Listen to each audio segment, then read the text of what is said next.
కేంద్ర రాష్ట్ర ప్రభుత్వాల నిర్లక్ష్యం వల్ల ఇలా బీజేపీ యొక్క తప్పుడు విధానాల వల్ల పత్తి రైతులు తీవ్రమైన ఆందోళనలో ఉన్నారు.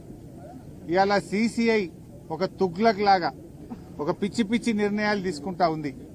ముఖ్యంగా కేంద్రంలో బీజేపీ ప్రభుత్వ ఆధ్వర్యంలో నడుస్తున్న సీసీఐ L1, L2, L3 విధానం తేవడం కావచ్చు, కపాస్ యాప్ తీసుకురావడం కావచ్చు, గతంలో ఎకరానికి 12 క్వింటాళ్లు కొంటే దాన్ని తగ్గించి 7 క్వింటాళ్లే కొనాలనే నిబంధన కావచ్చు, 8 నుంచి 12% తేమ ఉండాలి అనే నిబంధన కావచ్చు.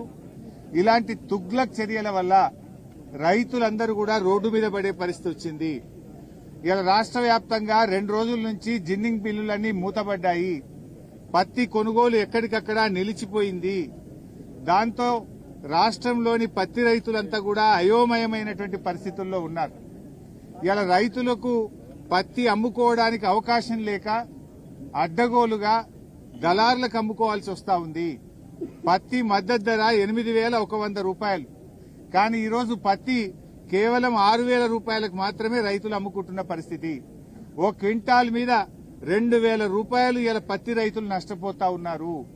ప్రభుత్వమేమో మాటల్లో కేంద్ర రాష్ట్ర ప్రభుత్వాలు రైతులకు అరచేతిలో వైకుంఠం చూపిస్తున్నారు, చేతల్లో నరకం చూపిస్తా ఉన్నారు. ఇలా ఒకవైపు అకాల వర్షాల వల్ల తుఫాన్ల వల్ల రైతులు నష్టపోయారు. ఆ రైతుల్ని ఆదుకోవాల్సింది పోయి తుగ్లక్ నిబంధనలు తెచ్చి రైతుల్ని ఇంకా నిండా ముంచుతున్నది కాంగ్రెస్ బీజేపీ ప్రభుత్వాలు.